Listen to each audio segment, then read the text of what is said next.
Amis internautes de Esaü Télévision, bonsoir à tous et bienvenue dans Foot Côté Jardin, votre émission d'analyse et de relaxation sportive sur Esaü Télévision. Pour ce numéro, je reçois pour vous deux têtes que vous connaissez déjà. Il s'agit de Aliou Toundé et de Alassane Adamou. Avec eux, on va décrypter ensemble la 21e journée de la Celtics League. Pour vous aurez également la réaction de quelques supporters à travers les cartons colorés. Il s'agit ici des supporters de Buffle FC de l'AS Takounais et de Abeille FC de Tchaourou. Et pour boucler ce numéro, je vous invite à suivre les immanquables du stade. Restez connectés, le débriefing c'est après ceci. Amis internautes de Esaü Télévision, à nouveau bonsoir. Vous êtes désormais dans débriefing de foot côté jardin et je suis déjà avec nos invités. Aliou Toundé, bonsoir. Bonsoir Mouidine, bonsoir à tous, très heureux de vous retrouver. Alassane Adamou, bonsoir également. Bonsoir Mouidine et bonsoir aux amis téléspectateurs. Heureux d'être avec vous cet après-midi. Alors, Aliou Toundé, Alassane Adamou, on va décrypter ensemble, comme je l'avais annoncé dans le sommet, la 21e journée de la Celtics League Pro, une 21e journée qui a été prolifique avec 22 buts marqués sur 9 matchs. À l'entame je m'adresse à vous. Alassane Adamou, dites-moi, Buffle a été accroché une nouvelle fois, mais cette fois-ci avec Dynamo, pas, autant pour moi, Dynamo de Dynamique de Djougou. Qu'est-ce que vous pensez en gros de cette rencontre? Non, moi je trouve que c'est une déconvenue pour les Buffs du Borgo qui auraient pu gagner ce match parce que là, vous êtes l'équipe des Buffs du Borgo, vous jouez face à une équipe du bas du tableau, une équipe de Dynamique de Djougou qui, quoi qu'on dise, joue le maintien. C'est vrai que ce n'est pas facile de jouer les équipes qui jouent le maintien, c'est dangereux. Encore que cette dernière saison, depuis la saison dernière, l'équipe de Dynamique a été la bête noire des Buffs du Borgo. Que ce soit à Djougou comme à Parakou, ils ont réussi toujours à tenir en échec l'équipe des Buffs du Borgo. Donc, je pense que les Buffs du Borgo peut-être n'ont pas évité ce piège-là. C'est un piège, c'est un match piège pour l'équipe des Buffs du Borgo. Peut-être l'excès de confiance a joué peut-être sur l'équipe des Buffs du Borgo. C'est visible que Dynamique n'est pas venu pour remporter les 3 points. Si, ils ne sont pas non seulement venus, ils ne sont pas venus aussi également en victime, hein. Ils sont venus également pour un résultat. Et un résultat, c'était de ne pas perdre. Tout au moins, le minimum pour eux, c'était de prendre au moins un point. Et ce qu'ils ont réussi à faire. Maintenant, la contre-performance, elle est du côté des Buffs du Borgo, qui sont sur une lancée. Et ils sortaient d'une victoire. Une victoire, c'est vrai, difficile face à l'AS Takounais. Il fallait enchaîner impérativement parce que les Buffs du Borgo, ils ont un retard à rattraper. Actuellement, ils sont hors du top 9. Or, on connaît l'importance du top 9 à la fin du championnat. Et ils sont en train de faire une course contre la montre. Il ne reste plus beaucoup de temps. Il reste encore 13 journées. Nous sommes à 13 journées de la fin du championnat. Et les Buffs du Borgo n'ont pas droit de perdre des points à domicile. Surtout à domicile, il faut les gagner impérativement. Ne pas concrétiser les occasions face à l'équipe de Dynamique de Djougou, qui est un petit poussé pour ma part. Encore que quand on voit le calendrier des Buffs du Borgo, ils ont un calendrier très compliqué. Il y a Damissa, par exemple, il y a l'équipe de Daguerre, ils vont à Niki pour affronter les Cavaliers. Il y a Bané Gansé aussi qui est là. Je pense qu'il faut maximiser le nombre de points, à domicile parce que les déplacements seront très très périlleux et c'est là qu'il va falloir que l'équipe des Buffs du Borgo se méfie. Parce que moi je pense que c'est peut-être l'équipe des Buffs du Borgo n'ont pas réussi encore à régler ce problème d'efficacité. Je pensais qu'avec l'arrivée de Hubert Onfort et des renforts, des joueurs qui sont venus lors du mercato, ça allait régler le problème, mais ça n'a pas encore réglé le problème. L'équipe des Buffs du Borgo. Le problème persiste. Le problème persiste. On a pensé que lors du derby, lors de la première journée de la phase retour, face au Panthère de Djougou, c'était réglé avec 2 buts marqués, mais par la suite, les 3 matchs enchaînés derrière, ce n'est qu'un seul but marqué par les Buffs du Borgo. Sur 3 matchs, c'est peu pour une équipe des Buffs du Borgo qui a l'ambition quand même de figurer parmi les meilleures équipes du championnat. C'est peu pour cette équipe. Comme l'a dit Alassane Aliou Toundé, l'équipe des Buffs a perdu l'efficacité. L'équipe est un peu instable, n'est pas stable, voilà. Mais est-ce que ce n'est pas un retour de cette équipe qu'on avait connue lors des phases aller? Oui, justement, c'est pour ça que je ne suis pas d'accord quand on dit qu'ils ont perdu leur efficacité. Ils n'en avaient jamais eu cette saison. Ils n'ont jamais eu de l'efficacité. Ils n'ont jamais eu cette lucidité devant les buts cette saison. Donc, je me dis que le problème, il est toujours là. C'est le même depuis le début de la saison. C'est le même depuis le coach Amidou Aruna. Donc, ça continue même avec l'arrivée du nouvel entraîneur. Donc, on se dit tout simplement que le souci n'a pas été résolu de ce côté-là parce que l'équipe continue de souffrir malgré les opportunités, malgré les grosses occasions. Le match, vous étiez au stade, vous avez vu les attaquants. C'est pas qu'ils n'ont pas des occasions. Il y a des situations de but, il y a des occasions qu'on se crée. Malheureusement, on n'arrive pas à trouver cette inspiration nécessaire à faire ce bon geste au bon moment pour quand même mettre ce ballon au bon endroit. Et à l'arrivée, ça paye cash parce que justement... Ce n'est pas les attaquants qui manquent à cette équipe. Oui, les attaquants sont là, sauf que pour l'instant, ils sont moins inspirés, ils sont moins lucides, ils n'arrivent pas tout simplement à bien négocier les différentes situations. Et quand c'est comme ça, c'est assez difficile. Quand vous voyez l'équipe, c'est plus... Ils ont certes marqué une dizaine de buts déjà, mais c'est plus de 10 buteurs différents. Ça veut dire qu'il n'y a pas des attaquants qui se dégagent, c'est-à-dire on arrive comme ça à tenir parce qu'il y a ce joueur parfois qui ne peut pas venir comme ça à décanter la situation. Sauf que ces individualités aussi ne sont pas assez régulières. Ça, c'est aussi quelque chose qui, malheureusement, voilà, ne profite pas à l'équipe. Si c'est qu'il y avait des individualités qui tenaient, qui pouvaient enchaîner 2-3 matchs comme ça, on pouvait s'en réjouir. Mais là, Zakiou est capable de marquer face au Panthère et être mieux sur 3 matchs consécutifs. Pareil, comme ça aussi pour Nabil qui peut mettre un penalty face au Panthère et en manquer face à Dynamique. Donc quand ça se passe comme ça, on se rend compte tout de suite que oui, l'équipe des Bifles du Borgou est vraiment en souffrance et je me dis que la saison elle va vraiment être très longue pour Hubert Onfoa. Un penalty manqué dans cette circonstance, est pas un capitaine encore de l'équipe rester tranquille. Est-ce que ce n'est pas un coup dur pour l'équipe ou un coup dur d'abord pour le joueur lui-même? Forcément, c'est une opportunité de gâcher pour l'équipe des Bifles du Borgou parce que quand pendant le match vous avez souffert, vous avez multiplié des occasions et vous n'avez pas été efficace devant les buts pour marquer et à la fin vous avez eu l'opportunité en or de marquer. C'est vrai, c'est pas facile de jouer, contrairement à peut-être ce qu'on peut penser. Jouer un penalty, il faut être mentalement fort, c'est psychologique, c'est une épreuve des nerfs. Il faut maîtriser ses nerfs d'abord et prendre la responsabilité d'aller jouer un penalty, c'est très fort, c'est très fort. Et vous voyez le moment auquel le penalty vient, c'est à la fin. Ça dit que vous avez toute la charge, l'espoir de toute une équipe repose sur vos épaules. Vous devrez marquer impérativement. Et cette pression-là, c'est pas facile. Et peut-être que cette pression-là, Nabil Yaou n'a pas su gérer cette pression-là. C'est vrai, il a fait l'essentiel. Hein. Il a pris le gardien à contre-pied, mais le plus dur était de cadrer le ballon. Mais malheureusement, le ballon est allé au-dessus des buts du gardien. Et sur ce coup, moi, je pense que, ouais, on ne peut pas dire que ce n'est pas un coup dur pour les buts du Borgou. Franchement, il y aura des regrets forcément dans la tête. Ça va beaucoup cogiter, ça va beaucoup gamberger. Ça va se dire, ben, on aurait pu, c'est 2 points de perdu, c'est 2 points, on aurait pu peut-être gagner 2 points, peut-être qu'on allait encore gagner quelques places au classement. Et 2 points, à la fin, ça va peser lourd. Peut-être qu'on ne souhaite pas pour les Bifles du Borgou. Peut-être que ces 2 points perdus peuvent coûter très cher aux Bifles du Borgou à la fin. Encore que, on n'imagine même pas, aucun supporter des Bifles du Borgou ne peut même pas imaginer que les Bifles du Borgou vont se retrouver la saison prochaine en Ligue 2. Avec l'histoire, le parcours des Bifles du Borgou.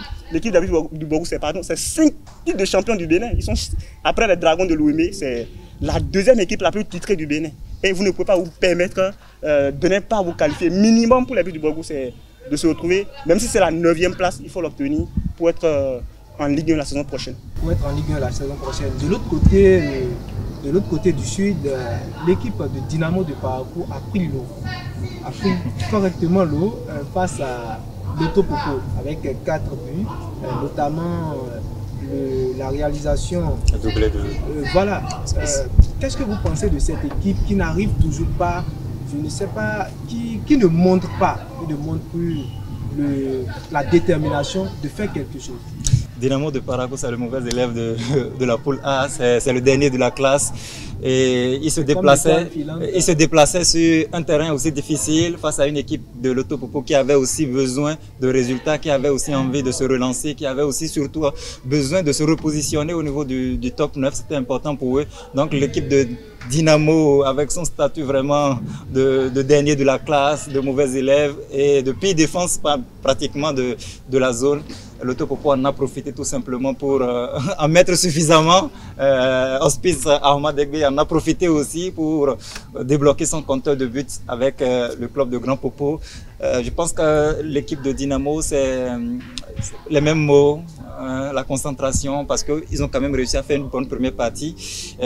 Après les premières 45 minutes où ils ont vraiment réussi à contenir les assauts des joueurs de l'Autopopo, ils ont réussi vraiment à empêcher l'Autopopo de trouver le cadre. Mais en seconde période, à un moment donné, ça a lâché et l'autopopo a tout simplement déroulé. Donc cette concentration sur 90 minutes, ça manquait donc à l'équipe de Dynamo. Je pense que ça reste le même problème depuis le début de la saison pour l'équipe. Oui, ils peuvent bien commencer, mais après 60 minutes, après 70 minutes, est-ce qu'on parvient comme ça à avoir toujours la même lucidité, à avoir toujours cette fraîcheur physique là pour tenir jusqu'au bout? Or, c'est ce moment même qui est le plus sensible dans une rencontre de football. Après les 60 minutes, c'est parfois le moment où il faut vraiment rester concentré parce que derrière ou en face, vous avez un adversaire aussi qui avait besoin de résultats. Donc malheureusement, l'équipe de Dynamo continue tout simplement de s'enfoncer et ça va faire vraiment très mal pour un club de la ville de Parakou comme ça qui, on se dit, ça va être vraiment un miracle de le voir vraiment accrocher une place même en Ligue 2. Du côté de Djougou, Alassane, Panthère de Djougou a enchaîné une nouvelle victoire face à Real Sport de Saverne. Ah oui, un bon rebondissement pour l'équipe de Djougou, l'équipe phare de la Donga, je veux dire. Parce qu'il y a deux équipes à Djougou. Pendant ce temps, il y avait une autre équipe à Parakou qui a fait un exploit en faisant match nul. Donc, bon résultat pour l'équipe des Panthères qui enchaîne ainsi une deuxième victoire de suite. Parce que n'oubliez pas, l'équipe avait entamé la phase retour avec 2 matchs sans victoire, dont une défaite à Parakou face à Buff et un match nul à domicile face à Boa. C'est une équipe qui a carrément sombré au début de cette deuxième phase du championnat. Maintenant, réussi à faire deux victoires, ça donne de la confiance. Ça veut dire que la confiance revient. D'autant plus que le meilleur buteur du championnat qui est dans leur effectif, je parle de Moussa Maïao, a marqué encore une nouvelle fois. Il avait marqué déjà face à Dynamique lors de la 20e journée. Il a encore marqué de nouveau face à l'équipe de Real Sport de Saverne. Donc ça veut dire que absolument. Donc ça veut dire que la confiance est revenue dans la maison des Panthères de Djougou. Et c'est une équipe, quand elle enclenche une dynamique, il y a une confiance, une sérénité qui revient. Et c'est parti pour longtemps, je crois. C'est une équipe sur laquelle moi je pense qu'il va falloir miser. Ils ont un bon effectif, ils ont de bons joueurs. Ça joue bien au football. On l'a vu à Parakou face à Buff du Borgou lors du derby. Ça circule bien le ballon. C'est vrai qu'ils ont manqué leur entrée lors de la phase aller. Mais c'est une équipe sur laquelle moi je pense qu'on peut miser. L'entraîneur a fait un recrutement intelligent. Il a conservé son effectif de la phase aller. Il a eu quelques pioches pour renforcer l'effectif. Et je pense qu'avec ça, c'est une équipe des Panthères de Djougou sur laquelle moi je pense qu'on peut également dire qu'elle peut figurer parmi les 9 premiers si elle continue dans ce sens-là. Si cette équipe continue, on a parlé de Moussa Yaro, un attaquant, un buteur qui retrouve le sourire. Mais il n'y a plus que lui dans cette équipe. Il y a la nouvelle recrue, Bismarck et Ouzou, qui a commencé à montrer, ou je ne sais pas si c'est lui qui met vraiment la pression sur Moussa Yao. On l'a vu dans le match contre Real Sport. Ce joueur est vraiment déterminé à faire quelque chose pour cette équipe. Oui, et c'est tant mieux pour la formation des Panthères de Djougou parce qu'on l'a dit, lors de la phase aller, s'il y avait un joueur vedette, c'était bien Moussa Maïaro. Et forcément, pour cette seconde phase, toutes les équipes vont se préparer à contrer Moussa Maïaro, le meilleur buteur du championnat. Donc l'équipe des Panthères est allée chercher donc, cet attaquant qui, pour l'instant, est en train de répondre. Et c'est tant mieux parce que pour son premier match, d'ailleurs avec les Panthères, il avait déjà marqué. Et là, il enchaîne encore une nouvelle performance, un nouveau but. C'est tant mieux parce que non seulement Moussa marque, mais lui aussi il marque. Donc ça veut dire que l'équipe a désormais des options. On peut varier, on peut miser sur bien d'autres joueurs. On peut vraiment compter sur ces nouvelles recrues-là aussi pour pouvoir avancer, pour aider l'équipe à progresser. Je pense que ça a été vraiment une bonne recrue pour l'instant qui est en train de combler les attentes du côté de la cité des Pétoni. Espérons tout simplement que ça continue comme ça. Moussa marque, le nouvel attaquant marque. Djougou ne demande pas mieux. Moussa, il a marqué, il a délivré également des passes décisives. C'est important. Et ça se constate dans le camp des supporters qui demandaient la sélection de cet attaquant. Est-ce que vous ne pensez pas que c'est déjà pressé de vouloir parler d'une sélection de tel attaquant, d'un tel joueur du championnat et à un tel niveau du championnat aussi? Non, moi je pense que rien n'est tôt. Il faut toujours faire confiance aux gens qui brillent, aux gens qui excellent, aux gens qui font les choses bien. On l'a dit, Moussa Maïaro qui inscrit 11 buts en une phase de championnat. Je ne sais pas, sur les 5 dernières saisons, on n'a pas encore eu un joueur béninois qui a fait mieux que lui. C'est déjà quelque chose d'historique, un record personnel. Un joueur comme ça aurait mérité forcément une petite place dans la tanière des Guépards, même si ce n'est pas pour aller jouer, même si ce n'est pas pour aller marquer contre l'Afrique du Sud. Au moins, ça récompense quand même les efforts. Ça donne envie aussi de continuer par travailler. Ça donne aussi envie aux autres joueurs de continuer par briller, de continuer par s'illustrer. Et malheureusement, c'est pas arrivé. Je pense que on va pas non plus s'en mordre les doigts. Au début du championnat, ils ne rêvaient pas non plus se retrouver à ce niveau. Donc il ne faut pas se lamenter parce qu'on n'a pas été appelé au mois de mars. Peut-être qu'au mois de juin, on sera récompensé par une nouvelle convocation. Les supporters yougois, les supporters de Djougou, les supporters béninois ont bien raison de le réclamer parce que c'est le meilleur buteur du championnat quand même. Ce n'est pas que le Djougou, c'est justement pour ça que je dis tous les supporters béninois, le plus sportif béninois ont bien raison. Voilà, ils ont tous raison de le réclamer dans cet effectif, dans cette liste de Gain 3. Mais pour l'instant, le coach est dans une dynamique donnée, peut-être qu'on en parlera plus tard, mais oui, il est dans une dynamique donnée, il veut se passer de ce joueur pour l'instant, parce qu'il y a la place à bien d'autres éléments. Il veut se passer de ces joueurs. Pour cette rencontre, Real Sport bon, même si ils ont perdu, c'est une équipe qui a montré qu'il peut vraiment faire mal, c'est une équipe qui, selon le coach, n'a pas vraiment besoin de la pression pour l'instant. C'est une équipe qui peut prendre tout son temps et peut revenir en force l'année prochaine. Puisque pour le coach estime que cette équipe, c'est une équipe très jeune avec une catégorie d'âge limitée de 18 à 20 ans. Oui, c'est l'une des équipes les plus jeunes en termes de moyenne d'âge.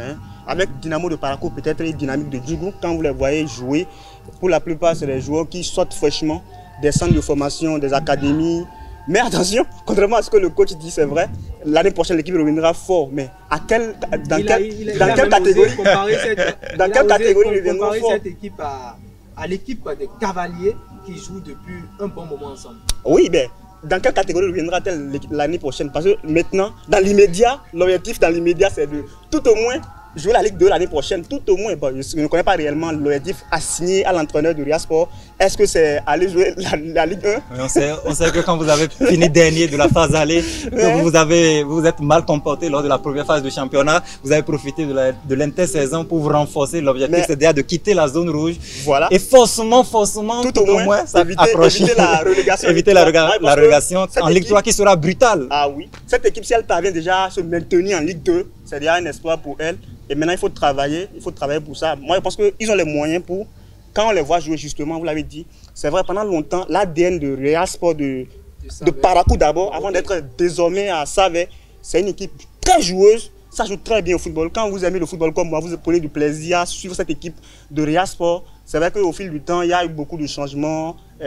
On fait appel aux joueurs étrangers, tout et tout, pour étoffer. Sinon, avant, c'était un effectif purement des joueurs formés au niveau de Real Sport, puisque l'équipe a une académie Real Sport qui est à Parakou. Je ne sais pas si l'académie continue pas à être à Parakou. Voilà, continue à être à Parakou. Je pense que c'est une équipe sur laquelle on peut miser. C'est une équipe que moi j'aime beaucoup, qu'on aime beaucoup au pays. Quand vous faites le tour au Bénin, moi j'ai eu l'occasion de faire un tour. C'est une équipe très reconnue parce que c'est une équipe joueuse qui fait la promotion des joueurs locaux, des jeunes joueurs. Pour enchérir, ils ont révélé pas mal de talents. Ouais. Moubarak Gounousinandé, Malik Tanguy de Beke, Machidou Gambari. Tellement de joueurs qui ont pris part à Real Sport et qui ont grandi. Je reste toujours dans ce sillage à Limtondé. Le coach estime qu'avec 4 victoires déjà, Real Sport peut retrouver le souffle. Oui, je pense que ça veut déjà tout dire. Ça veut déjà tout dire parce que s'il parvient comme ça à enchaîner 4 victoires, c'est qu'il s'éloigne définitivement de la zone rouge. Il abandonne là, il peut continuer sereinement sa fin de saison. Donc on sent tout de suite que l'objectif c'est vraiment au moins de jouer la Ligue de la saison prochaine. Et je pense que oui, c'est là aussi, en toute honnêteté, la place de Real Sport dans le championnat béninois actuel, c'est en Ligue 2 pour l'instant, pour le permettre peut-être de se restructurer, pour le permettre de continuer par travailler et après maintenant retrouver les ambitions d'une équipe qui peut aller tutoyer maintenant la Ligue 1 et tout ce qui va avec. Donc pour l'instant, oui, ils peuvent se battre, ils ont les moyens, ils ont les joueurs aussi, ils ont les arguments pour ça. Pour tout simplement aller chercher une place donc en Ligue de la saison prochaine. Je pense que lui, le coach peut rêver, il a les joueurs pour ça. Désormais, il y a un constat qui se fait sur le terrain, c'est le fait que les coachs ont commencé à jouer avec une défense à 3. Ils ont commencé à opter désormais pour une défense à 3, 5 milieux et 2 attaquants. Oui, c'est le choix, c'est la preuve que si on joue à une défense à 3, ça veut dire que c'est une équipe qui est offensive. Ça veut dire que l'équipe est offensive, ça veut dire que l'enjeu est de taille. Quand vous avez envie de marquer des buts, c'est que vous devez forcément miser sur des joueurs offensifs pour mettre plus de pression sur l'équipe adverse. Il faut que il y ait une présence de votre équipe dans la moitié du terrain adverse et faire ce constat-là. Ça veut dire que nos équipes commencent par copier les équipes occidentales. Les équipes occidentales, vous allez voir que de plus en plus, c'est un système très aimé par des entraîneurs au niveau européen qui aiment jouer à 3 défenseurs, surtout quand ils ont la pression d'une victoire. Mais pour jouer avec ces 3 défenseurs, il faut avoir des latéraux vraiment rapides. Bien non sûr. seulement rapides, mais expérimentés. Également. Oui, on parle des pistons à ce niveau-là. Il faut avoir des pistons, des joueurs franchement techniques, rapides. Parce que dans le football moderne, avant c'était quoi? Un latéral, il se contentait de défendre. Aujourd'hui, dans le football moderne, un latéral, au haut niveau, ce n'est pas que ça. Il a des tâches défensives, mais il a également des tâches offensives. Il doit apporter du surnom. Vous avez vu Marcelo qui a pris sa retraite récemment, le joueur brésilien, le Real de Madrid, voilà, qui est un joueur. Ça dit, quand on parle de latéral moderne, c'est un exemple typique de latéral moderne. Avec Daniel Alves du côté droit. Donc, pour dire qu'aujourd'hui, dans le football moderne, un latéral, c'est quelqu'un qui va vite, qui est technique, qui sait centrer, qui a beaucoup de qualités en fait, qui a beaucoup de qualités. C'est même l'un des postes, moi je dirais, les plus exigeants aujourd'hui dans le football moderne aujourd'hui. Parce que les latéraux, c'est les gens qui jouent, qui participent beaucoup et à la moindre erreur, quand il y a une des qualités qui vous manque, vous pouvez peut-être être un bon centreur, mais si peut-être au niveau de la défense, défensivement, j'aime prendre peut-être l'exemple en Europe, Alexander Arnold, l'arrière droit de Liverpool, on lui reproche, il est bon. La qualité défensive. Exactement, on lui reproche la qualité défensive, il est bon, hein, il apporte du surnom offensivement, mais défensivement, c'est pas la joie. Il y a beaucoup de lacunes derrière et il n'arrive pas à défendre convenablement. Donc ça veut dire que les joueurs également ici aussi, on espère que de plus en plus nos latéraux vont à cette école-là, ils arrivent à apporter du surnom offensivement et que nos coachs, nos entraîneurs s'inspirent de ce modèle européen-là pour pouvoir le copier ici. Parce que le football, n'oublions pas, ça évolue de jour au jour. Ce qu'il y a aujourd'hui, demain, il y a forcément autre chose. Le football évolue de jour en jour. Mais Aliou Toundé, est-ce que vous ne pensez pas que cette formation est parfois dangereuse puisque ça ne donne pas le fruit pour toutes les équipes? On constate parfois que quand les joueurs montent, voilà, avec une défense à 3, quand les joueurs décident de monter pour attaquer, il y a un creux défensivement et le repli est parfois lent, voilà, on encaisse derrière. Oui, moi je pense qu'il y a peut-être des coachs qui l'utilisent parfois de travers, parce que pour mettre en place un système, pour mettre en place un schéma, il faut aussi avoir des joueurs pour ça. On a vu notamment Antonio Conte du côté de Chelsea qui a réussi avec ce même schéma où des joueurs vraiment ça brillait, ça avait des talents, ça avait des joueurs qui répondaient aux exigences notamment de ce schéma-là. Donc, mais si vous êtes un coach et que vous êtes dans une équipe où vous n'avez pas des joueurs qui répondent aux exigences de ce schéma, de je sais pas comment on le dit, mais de cette identité-là, ça va vous être difficile d'avoir des résultats. Ça va vous être difficile surtout de combler les attentes et d'obtenir des résultats. Donc c'est clair que quand vous avez des joueurs qui ne parviennent pas, par exemple, à monter, ça veut dire que derrière, même si le schéma est défensivement bien, offensivement, ça peut ne pas prendre. Maintenant, si vous avez des joueurs qui parviennent à monter, il faut avoir des joueurs expérimentés, il faut avoir aussi des joueurs vraiment avec une certaine qualité technique exceptionnelle, des joueurs vraiment avec un souffle intéressant aussi, parce que si tu fais 2 tours et qu'après sur le 3e, on te prend déjà de vitesse. L'autre chose aussi que je voudrais compléter, c'est que dans le système à 3 défenseurs, la plupart du temps, c'est les défenseurs polyvalents. Oui, un défenseur qui est capable de jouer latéral, parce que quand l'autre bouge, tu essaies de combler en même temps le vide qui est là. Donc ça fait, je pense que quand on regarde même dans les différentes équipes actuellement, mais c'est déjà bien de savoir que dans le championnat, on commence par dégager une certaine identité. Parce que c'était vraiment rare aussi.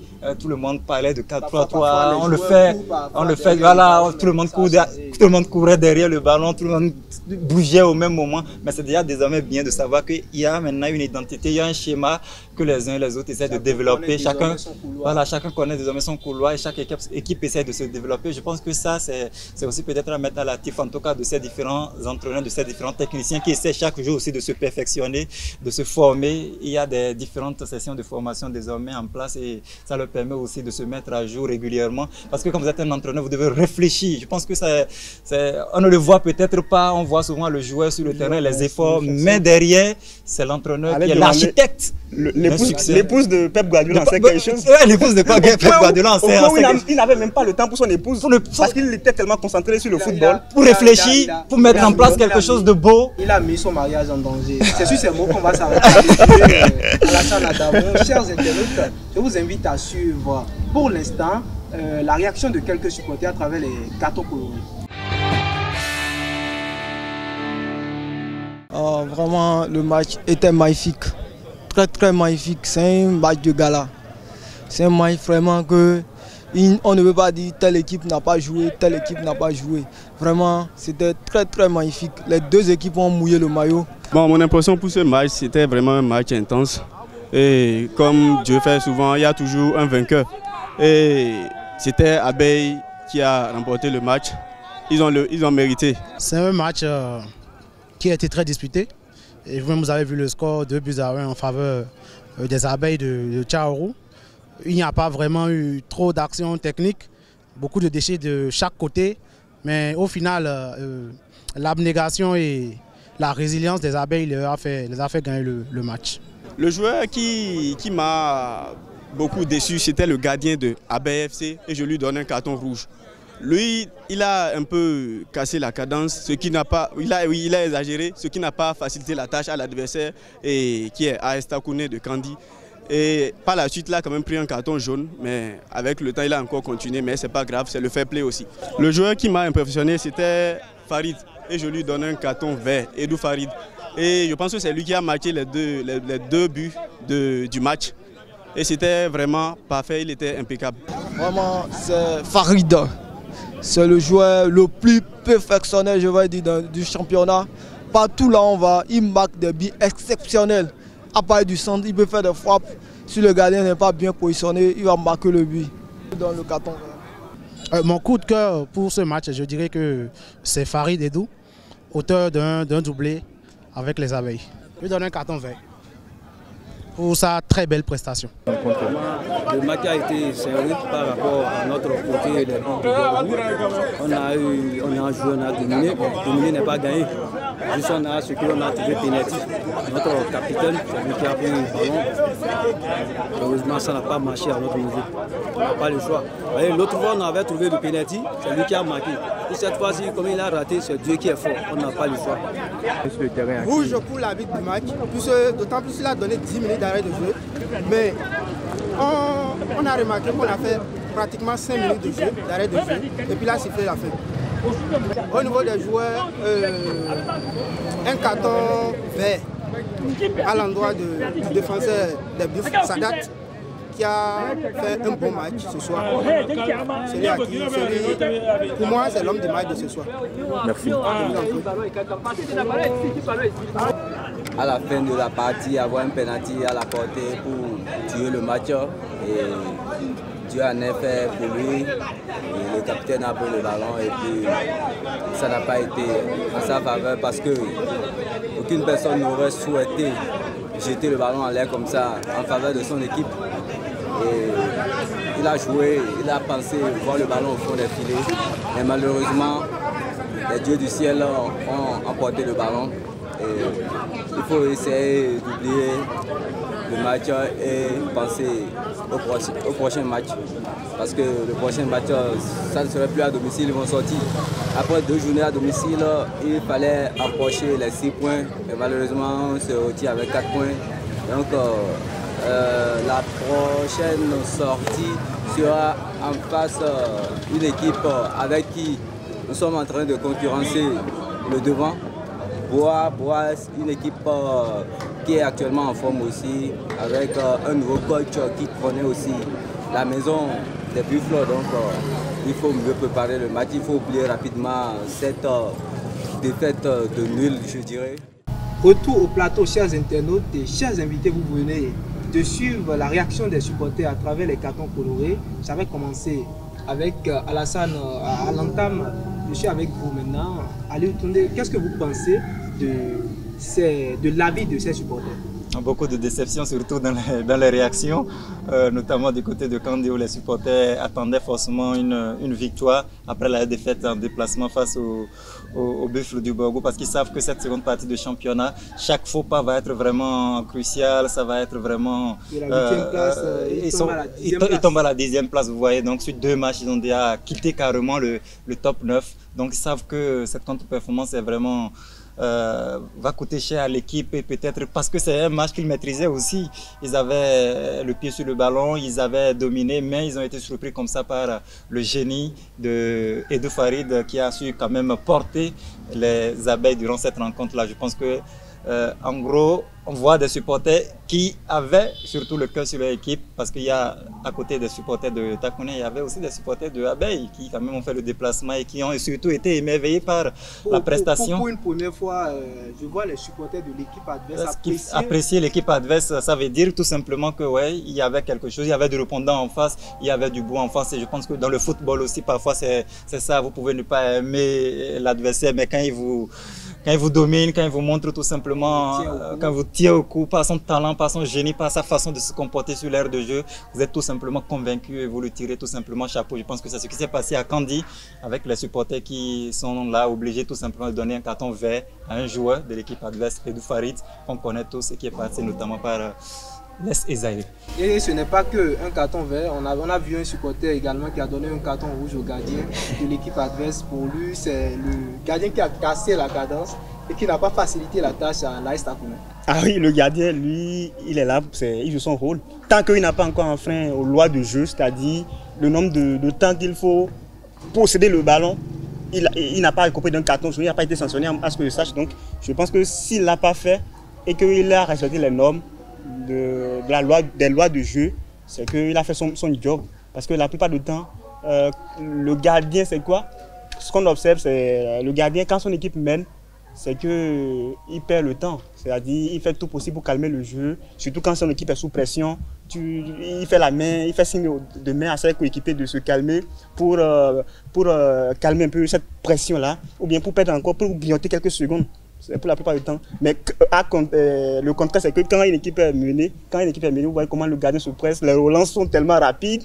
Mais là, j'avoue que sur ce coup, le gardien a fait ce qu'il pouvait faire. Mais forcément, ça ne peut qu'agacer. Ouais, ça ne peut qu'agacer l'adversaire. C'est toujours comme ça, ça a toujours été comme ça. C'est le football. On ne gagne pas tout le temps. Aliou Toundé, mettez-vous à la place de ces supporters. Je vous mets à la place de ces supporters ce soir. Quel est votre joueur, vous préféré, ou votre coup de cœur pendant cette 21e journée du championnat? Non, mais je pense que pendant cette 21e journée, il y a eu aussi pas mal de joueurs qui se sont quand même illustrés aussi. Mais je pense que oui, Abeille, avec Edou Farid, effectivement, c'est un joueur qui a supporté, parce que l'équipe d'Abeille aussi était sur une mauvaise dynamique depuis un bon moment. Ça ne gagnait plus, il n'y avait pas de résultat, il n'y avait pas de victoire. Et quand vous êtes une équipe de football, il n'y a pas de résultat. Parfois, les frustrations sont au rendez-vous et même le discours du coach ne passe plus. Les idées ne sont plus aussi fluides sur l'aire de jeu. Vous ne parvenez même plus à enchaîner les bonnes performances et tout. Donc ça, c'est vraiment une victoire qui va leur faire énormément de bien, grâce notamment à ce doublé de Edou Farid qui est venu aussi pour ça, parce que quand Abeille va vous chercher, c'est justement pour que vous aidez l'équipe à décanter un certain nombre de situations. Et c'est sur ce genre de rendez-vous, c'est sur ce genre de match qu'on a souvent besoin d'un gars comme Edou Farid. On sait que c'est un joueur assez talentueux. On l'a vu notamment du côté de Esaü en son temps, où l'équipe avait pris part à la campagne continentale. Il a parcouru un certain nombre de clubs. Il a fait même d'Amissa, je crois, à un moment donné. Donc c'est un joueur avec un talent quand même. Là, malheureusement, il n'est pas dans des équipes vraiment du haut tableau pour qu'on le voit assez régulièrement, pour qu'il puisse enchaîner parfois des performances où quand l'équipe gagne, on puisse le mettre en avant. Mais là, il permet quand même à l'équipe enfin de mettre fin à une mauvaise dynamique. Donc je pense que logiquement, c'est le joueur qui, pour moi... Dans ce match, on a vu de belles prestations de sa part, notamment ces 2 buts. Ouais, vous avez vu ces 2 buts, c'est des coups de génie, des coups d'éclat, des inspirations vraiment de qualité pour un joueur. Ça montre tout simplement la trempe, en tout cas l'étendue de son talent, le type de joueur qu'il est, et surtout pour vous dire un peu que son pied gauche est toujours aussi vivant et toujours aussi actif, quoi. Il s'efforce à ramener le ballon sur le pied gauche. Ouais, c'est important parce qu'il faut déstabiliser l'adversaire, il faut surtout se mettre toujours au bon endroit et surtout te mettre dans des meilleures dispositions pour pouvoir prendre surtout le gardien à contre-pied. Et c'est ce qui a été sur ces 2 buts, vous avez vu. Et il revient surtout toujours sur son bon pied avant surtout d'envoyer ce bon ballon à une longue distance surtout. Vous avez vu 30 mètres, 35 mètres comme ça, ce n'est jamais assez facile, mais lui il n'est pas venu comme ça à rééditer cela à 2 reprises dans le même match face au même gardien. Ça veut dire que ce n'est pas un hasard, c'est du travail, c'est du talent. C'est du travail. Alassane Adamou, la même question pour vous. Mais pour vous, ce n'est pas le joueur qui vous a démarqué pendant cette 21e journée, mais l'équipe. Quelle a été l'équipe qui vous a impressionné lors de cette journée? Lors de cette journée, bon, je vais continuer peut-être pas à voir l'équipe de Dadje. Bon, je vais le dire comme ça parce que l'équipe de Dadje continue pas à survoler le classement au niveau de la poule A. C'est l'équipe qui est toujours invaincue, en tout cas depuis le retour de la phase aller et de la phase de retour. Ils dominent tout, même s'ils se sont fait beaucoup bouger par le promu, Boa. Donc je salue beaucoup la dextérité. Cette équipe-là, ça n'a pas été facile. Ah oui, cette équipe a eu de la ressource mentale, physique à égaliser avant finalement de finir par concéder les 2 buts de la victoire pour Daguerre FC. Mais j'avoue qu'il faut avoir quand même des moyens pour le faire, ce que Daguerre est en train de faire. Ils sont en train véritablement de dominer ce championnat-là. Ils arrivent à engranger des victoires sur des victoires, enchaîner. C'est pas du tout facile. Surtout quand vous êtes une équipe à abattre parce que l'année dernière, vous avez été vice-champion du Bénin. Vous avez pris part à la compétition car il y a beaucoup d'attentes. Chaque fois que Daguerre se déplace, c'est un peu comme Coton. C'est qu'ils sont attendus partout. Avec des ultras qui nous taquinent beaucoup. Ah, les ultras, n'oublions pas, c'est l'une des équipes. C'est l'une des équipes qui a les ultras les plus actifs sur les réseaux sociaux, qui n'hésitent pas à taquiner. Voilà. Donc, je pense que c'est une équipe de Daguerre qui est en train de faire une forte sensation, qui est en train de faire un beau parcours et qui a de joueurs de qualité. Roland Béakou, vous avez parlé de Bakaï tout à l'heure. Bakaï, le Ghanéen. Il y a aussi un joueur franchement qui m'impressionne, Ariel Komi. Oui. Franchement, avec sa régularité, qui bouge beaucoup. Il y a de la matière dans cette équipe-là. Sans oublier le gardien Raman. Et sur le banc de touche également, il y a une profondeur. Franchement, l'équipe a tout ce qu'il faut. Un bon mariage quand même pour aller très loin. Et c'est une équipe, si je peux me mouiller, je pense que dans les 9 premiers, si je peux dégager déjà une seule équipe, moi je vois déjà Dadje dans le top 9. Une dernière question pour boucler cette partie de l'émission. Allez-vous trouver Damissa à faire encore comme il sait le faire, et il a accroché l'équipe de Cavalier et a arraché la 3e place. Ouais, Dynamo d'Abomey, voilà. Ouais, je pense que l'équipe de Damissa, c'est un peu ça. Ça démarre timidement, mais quand ça démarre aussi, parfois, ouais, c'est bon. Mais là, en face, il y avait quand même une équipe assez costaud, une équipe quand même sérieuse. Ce sont les Cavaliers de Niki. Je pense que depuis 2-3 saisons maintenant, les matchs Cavalier-Damissa, ça a été toujours des matchs disputés, que ce soit à Ndali ou à Niki, ça a toujours été des matchs très très serrés. Et ça n'a pas encore raté, très disputé. Malheureusement, il n'y avait pas eu de but. Je pense que ça profite aux 2 équipes. À l'arrivée, c'est un nul qui profite finalement aux 2 équipes. Ils sont restés à leur place. Ils sont restés à leur place, tant mieux. C'est 2 équipes qui sont restées à leur place, mais il y a quelque chose qui a été constaté sur ce terrain, c'est l'absence des gardiens. Il n'y a pas de gardiens sur ce stade, il n'y a pas de gardiens. Les supporters se permettent parfois de venir à quelques mètres de la pelouse. Oui, vous savez, Ndali, il y a une circonstance atténuante peut-être pour le cas de Ndali. À Ndali, il n'y a que le centre d'excellence, de football, qui est sous la coupole de la Fédération béninoise de football. Vous voyez. Et Ndali, c'est une commune qui n'a pas encore un stade quand même homologué. Le seul stade municipal dont dispose la ville n'a pas encore une pelouse. Vous voyez, n'a pas encore un terrain en pelouse synthétique. Vous voyez. Donc ça fait que l'équipe a donc adopté comme terrain le centre d'excellence football du Septentrion, qui est à l'entrée, en venant de Bembereke, à l'entrée de la ville. Vous voyez, donc c'est là que l'équipe joue. Donc, le terrain n'a pas encore toutes les commodités possibles, il n'y a pas une pelouse, les vestiaires, il va falloir aller au niveau même pour aller des filmer, c'est pas facile. Même pour filmer, pour ceux qui vont, pour les télévisions qui vont filmer, j'avoue que c'est pas du tout facile quand même, il faut faire avec. Mais je pense qu'il faut quand même jouer. Il faut jouer là-dessus parce que ouais, c'est vrai qu'il y a les enfants à côté, mais il faut jouer. animer, il faut exploiter la pelouse et derrière veiller à ce qu'il y ait quand même une certaine discipline de la part des supporters parce que s'ils ont librement accès comme ça aux 22 acteurs, ils peuvent y faire n'importe quoi. Peut-être que de concert avec, je ne sais pas si c'est possible, hein, les dirigeants de Damissa, en attendant un stade, parce que j'ai eu dit dans les coulisses quand même que Ndali est prévu dans la seconde phase de construction des stades omnisports qui ont été construits là. Ndali fait partie des...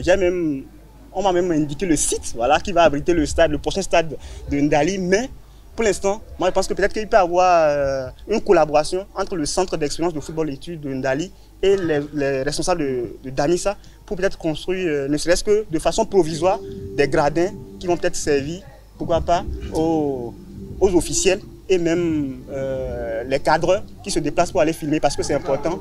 Il faut essayer de corriger ce problème pour limiter les dégâts. On va également rester sur ces dégâts, il n'y en a pas encore. Il peut y en avoir à tout moment. Il faut prévenir. La pelouse et ça peut arriver. Bah, heureusement qu'il y a des grilles là-bas, au moins. Contrairement à Tchao, il n'y a pas de grille, il y a de grilles là-bas. On s'arrête sur ces mots une fois encore pour les amoureux de football. C'est pas encore fini, mais suivons les immanquables du stade.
Le gardien a les réseaux serviettes.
C'est lui qui nous a tués. Il ne sait rien.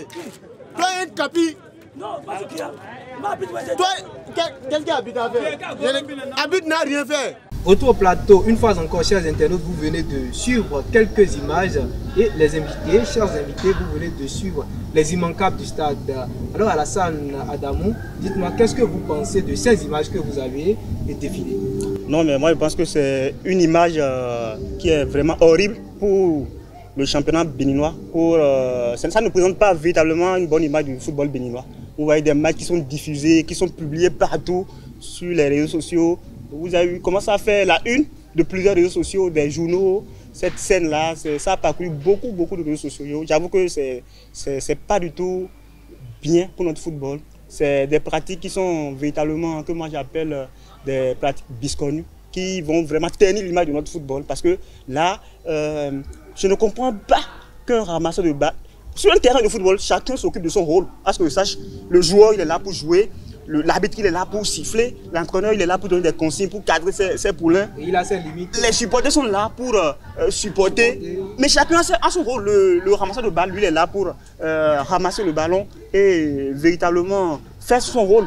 Mais ici, je ne comprends pas pourquoi un ramasseur de balles peut aller prendre la serviette d'un gardien de but et s'en procurer. Ça lui sert à quoi en fait? Déjà que parfois c'est une pression qu'il reçoit de la part déjà aucune loi, si déjà la loi interdisait à un gardien de but de ne pas amener une serviette, l'arbitre lui aurait déjà intimé l'ordre de le sortir, de ne pas le garder là. Mais déjà là qu'il a déjà sa serviette, c'est tellement que c'est un rôle. Même en Europe, l'Europe, on va continuer toujours pas citer l'Europe en exemple parce que l'Europe c'est le modèle de football. Ils sont en avance sur nous, c'est l'exemple qu'on suit. Même en Europe, on voit les gardiens, les plus grands gardiens européens, quand il y a un match, Onana bouge tout le temps. Ils ont leur serviette. Maintenant, qu'est-ce qui a pu se passer pour que ce jeune garçon-là, normalement pour ma part, on doit mener une petite enquête, on doit interroger le garçon, le ramasseur de balles. Qu'est-ce qui a pu le pousser? Est-ce qu'on lui a donné également des consignes d'aller ramasser des serviettes en dehors de ramasser des ballons? On doit lui poser des questions. C'est pas normal en tout cas. Moi je pense que c'est pas tellement normal parce que à la limite on peut sanctionner l'équipe parce que le ramasseur de balles il a été consigné, il a été convié par l'équipe qui reçoit. Et c'est l'équipe des Bus qui recevait dans ce match-là. Maintenant, qu'est-ce qui s'est passé pour qu'il aille prendre la serviette de ceux? Ça ne doit pas s'arrêter là. Moi, je pense qu'on doit prolonger le débat pour poser des questions à l'enfant pour savoir que qu'est-ce qui l'a amené à aller prendre la serviette du gardien de but. C'est franchement, moi je pense que c'est... Puisque ces enfants se choisissent au hasard. C'est une scène... Ça ne se choisit pas au hasard. Ça ne se choisit pas au hasard, surtout quand on est... L'enfant qui est là. Il y a l'équipe de Buffles qui s'organise, qui depuis, en tout cas chaque saison, ils ont un certain nombre de groupes de jeunes qui s'occupent en tout cas du ramassage des ballons, qu'on appelle communément ramasseurs de balles. Donc c'est pas des joueurs des enfants qu'on choisit comme ça au hasard, c'est des enfants qui sont briefés même, des enfants qui savent ce pourquoi ils sont là. Et si l'un parmi eux se permet d'aller chercher la serviette d'un gardien de but adverse, croyez-moi, il n'est pas allé de son propre gré. Il n'est pas allé de son propre gré. Alors, allez retourner. Qu'est-ce que vous pensez de la réaction de ces joueurs de dynamique de Djougou après cette situation? Puisqu'on a vu même un joueur qui s'est précipité, il s'est lancé sur le petit pour arracher la serviette. Oui, le match se joue. Ça a l'air d'une pagaille, tout simplement parce que on peut peut-être justifier l'attitude des joueurs sur le fait que, attention, c'est quand même quelque chose appartenant à leur coéquipier qu'on vient chercher comme ça. C'est-à-dire que vous êtes là, je vous arrache votre téléphone tout de suite. Si vous me voyez, forcément, vous allez me pourchasser. Donc c'est un peu dans cet esprit-là que aussi. Sauf que sur un terrain de football, tant que le match est en cours, le joueur qui est en jeu n'a même pas la permission de quitter la pelouse. Sinon, c'est un carton jaune. Et là, ça a dégénéré. Il y avait pratiquement tous les joueurs de la pelouse. C'est tellement automatique. Oui, il retire la serviette. Même le gardien en question n'a même pas constaté. Le gardien n'a pas constaté parce que lui faisait dos. Il faisait dos à ses buts.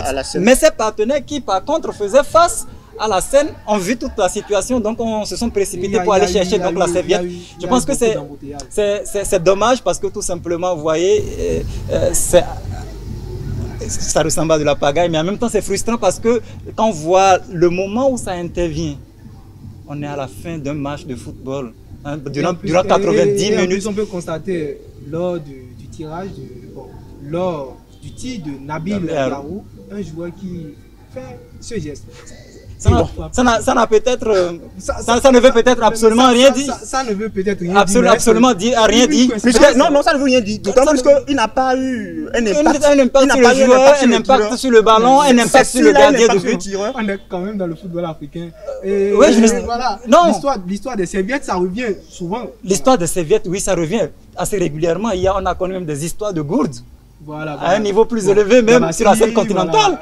Donc oui, mais du moment où une serviette n'empêche pas le ballon de rouler sur l'aire de jeu, du moment où une serviette n'empêche quand même pas, n'entrave pas au bon déroulement de la rencontre, je pense qu'il n'y a absolument aucune raison que cela puisse déclencher un incident ou une violence sur un terrain de football. Donc ça a été une vraie pagaille. Attention, parce que ça va être, les répercussions vont être assez lourdes. Ça a été une vraie pagaille, mais le temps ne nous permet pas de parler beaucoup. Pour l'équipe surtout, pour l'équipe d'Abia Football assez rapidement pour l'équipe d'Abia Football, parce qu'ils sont non seulement en danger, mais qui vous tient à cœur. Oui, parce qu'ils peuvent être suspendus, ils peuvent être sanctionnés, et là vous êtes obligé de bouger ou d'aller jouer sans vos supporters. Et vous voyez l'équipe, déjà vous jouez à la maison, ça ne marche pas.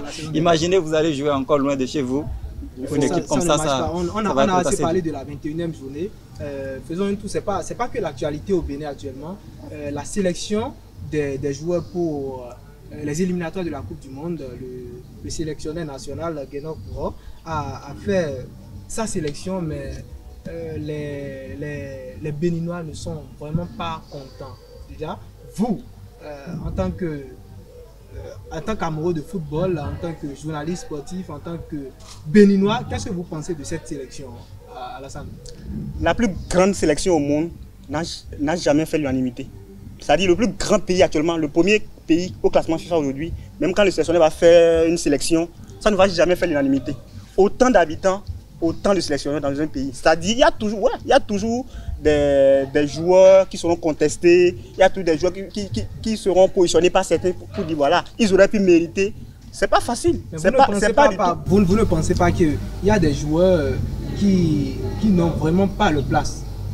Écoutez, vous pensez que c'est 25 joueurs, vous avez autant de joueurs, déjà au Bénin, vous avez un nombre incalculable de licenciés de joueurs qui jouent le championnat. À l'extérieur, vous avez également des joueurs de qualité, des binationaux, et vous êtes obligé de faire une sélection de 25 joueurs, de voir en fonction de votre... Mais quand on voit une sélection sans Soukou, ça... Écoutez, il n'y a pas que... Ça fait poser des questions. Il y a beaucoup de... Peut-être on ne maîtrise peut-être pas, mais il y a beaucoup de paramètres qui entrent en ligne de compte quand on parle d'une sélection. Il ne suffit peut-être pas d'être en forme pour être appelé. Et je vous donne un exemple encore en Europe. J'aime l'exemple en Europe. Olivier Giroud, qu'il soit en forme ou pas, il a toujours été appelé par Didier Deschamps. C'est quand même Olivier Giroud. Voilà. C'est comme un Didier Non, pour vous dire quoi? Pour vous dire qu'il y a des entraîneurs, des sélectionneurs qui sont conservateurs. C'est-à-dire qu'ils sont tellement conservateurs que pour qu'un joueur quitte son système, sa manière de jouer, c'est vraiment compliqué. C'est vraiment compliqué qu'un joueur quitte comme ça, qu'il n'appelle pas un joueur. Regardez notre capitaine. Steve Mounier, il n'est pas titulaire, mais pourtant le coach l'a appelé, mais personne ne va contester parce que c'est Steve Mounier. Il a justifié. Parce que c'est Steve Mounier. C'est un ami de Ali Tourné. Non, il a eu à justifier. Ce n'est pas une affaire d'amitié, mais ce que je dis, c'est sur le plan sportif en fait. C'est pourquoi je n'ai pas posé la question à lui. C'est pour dire quoi?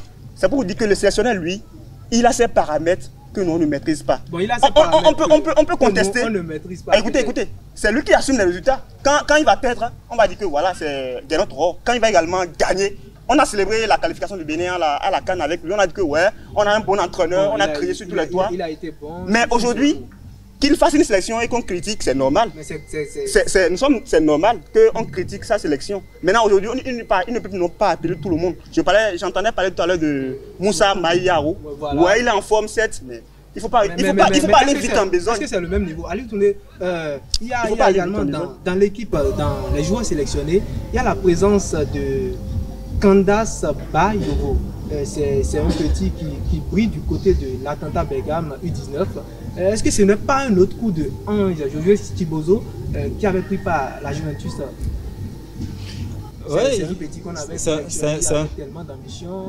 Effectivement, Ange Josué, depuis quand il était du côté de la Juve, effectivement, il nous a impressionnés par ses performances, par son attitude, parce qu'il enchaînait des buts dans sa catégorie. Mais après, ça n'a pas suivi, il n'a pas eu, en tout cas, la carrière qu'on attendait de lui, en tout cas pas pour l'instant. Mais là, nous avons un nouvel entraîneur qui va chercher un nouveau joueur, donc c'est peut-être deux contextes différents, deux modes de vie peut-être différents aussi, on ne sait pas.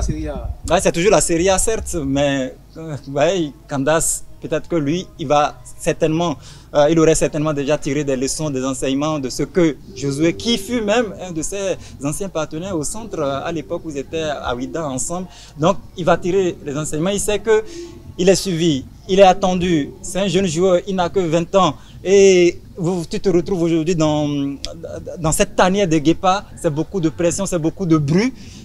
quand on est enfant, parfois on n'a pas les épaules suffisamment larges pour gérer tout ça. Mais on va espérer tout simplement que son environnement immédiat, ceux qui l'entourent, ses proches, ses partenaires, ceux qui l'accompagnent, puissent tout simplement l'aider à mieux intégrer, surtout à mieux gérer cette phase-là, parce que ce n'est jamais facile, on est gamin et tout. C'est en Afrique souvent qu'on parle de cela, parce qu'à 20 ans ailleurs, ça parle même déjà de ballon d'or pour Lamine Yamal qui n'a même pas encore... Donc on a connu des joueurs comme ça, mais lui il est encore jeune. C'est pour ça qu'on dit qu'il faut vraiment qu'il y ait un travail sérieux autour de lui pour tout simplement l'aider déjà à mieux s'intégrer. C'est un jeune joueur, on a vu son comportement sur les pelouses européennes avec la Ligue des Champions réservée aux jeunes, la Youth League. Son instinct de buteur, je pense que c'est quelque chose sur laquelle on peut vraiment travailler, parce que ça peut être utile donc à la sélection. Bravo déjà à Guénotro de l'avoir convaincu de venir. C'est déjà un premier pas, on peut continuer dans cette dynamique-là, ça va nous permettre de continuer, pas convaincre d'autres binationaux. Un bon remplaçant pour Steve Mounier, dont on vient de parler. Je ne vais pas vous donner la parole sur Steve Mounier, mais on est presque à la fin. Le temps ne nous permet pas de beaucoup parler de cette sélection, mais je vous laisse quand même la parole à Alassane Adamou de donner des mots pour conclure. Ah, c'est dommage que... Bon. Le temps passe vite. Les plus bonnes choses au monde ne disent jamais, on le dit souvent. On va prendre le rendez-vous. Dans un jardin. On va justement prendre le rendez-vous pour le prochain numéro, espérant nous retrouver. Surtout que le prochain numéro, il y aura beaucoup à dire sur notre sélection. Notre sélection aura deux matchs cruciaux à jouer dans le cadre des éliminatoires. Nous sommes 3e dans notre groupe C. Et il va falloir maintenir cette dynamique-là, prendre le maximum de points et se relancer pour la Coupe du Monde. On est devant le Nigeria. Allez tourner un mot également pour vous. Non, juste merci pour l'invitation et on prend rendez-vous juste le week-end prochain encore pour profiter notamment des championnats béninois avec, on l'espère, beaucoup de buts. Merci à vous, Ali Otoundé, merci Alassane Adamou, chers internautes. Voilà, nous sommes à la fin de foot côté jardin de ce vendredi. Merci d'être resté avec nous jusqu'au bout et bon début de semaine et bon début de week-end, autant pour moi à tous.